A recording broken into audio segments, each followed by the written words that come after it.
اسلام ایک مکمل ضابطہ حیات ہے جس میں پیدائش سے لے کر مرنے تک کے تمام حالات، واقعات اور حادثات کے لیے واضح ہدایات موجود ہیں۔ البتہ ضرورت صرف اس امر کی رہ جاتی ہے کہ ان پر عمل کیا جائے۔ ملک عزیز میں جرائم نے ایک عالمگیر وبا کی صورت اختیار کی ہوئی ہے۔ ہر صبح اخبارات میں جرائم کی اتنی طویل فہرست پڑھنے کو ملتی ہے کہ جس کے دیکھنے کے لیے مضبوط اعصاب اور سخت دل کی ضرورت ہوتی ہے۔ حساس دل رکھنے والوں کے لیے تو ڈاکٹر یہی علاج تجویز کرتے ہیں کہ آپ جتنا اخبارات اور میڈیا سے دور رہیں گے آپ کی صحت کے لیے بہتر ہے۔ آج کل دن کے اجالوں کی نسبت رات کی تاریکیوں میں حادثات زیادہ رونما ہونے لگے ہیں۔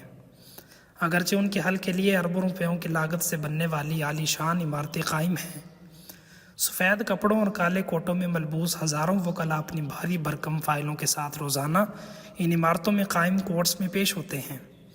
ہر کورٹ مدعی اور مدعا علیہ سے کھچا کھچ بھرا ہوتا ہے، مگر سوچنے کی بات یہ ہے کہ اس کے باوجود جرائم گھٹنے کے بجائے زیادہ کیوں ہو رہے ہیں۔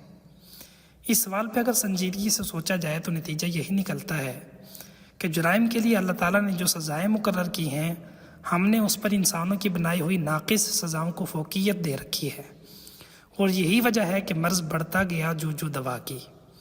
یہ بات طے ہے کہ جب تک ہم سزاؤں کو شریعت مطہرہ کے مطابق عمل میں نہیں لائیں گے، جرائم کے کم ہونے یا ختم ہونے کا سوال ہی پیدا نہیں ہوگا، کیونکہ اللہ کی طرف سے جرائم کی جو سزائیں مقرر ہیں وہی جرائم کے خاتمے کا بہترین سبب ہیں۔ بصورت دیگر این خیال است و محال است و جنوں والی بات ہوگی۔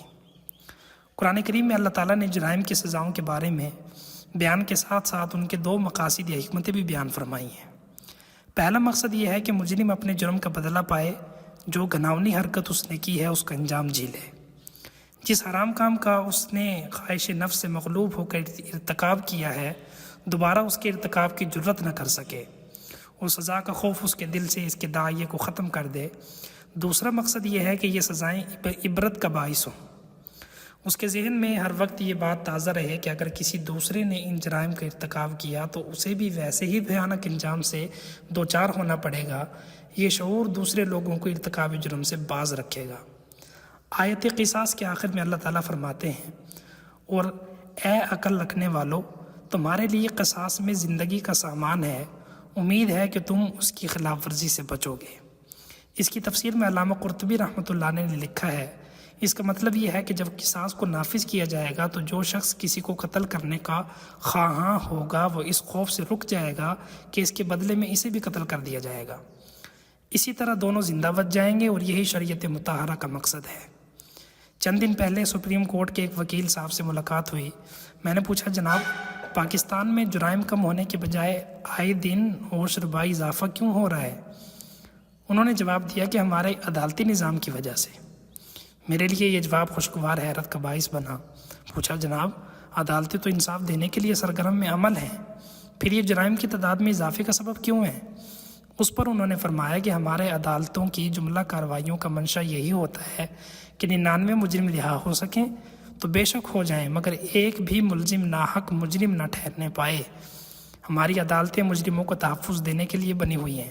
اب آپ بتائیے، ایسے میں جرائم میں اضافہ نہیں ہوگا تو اور کیا ہوگا؟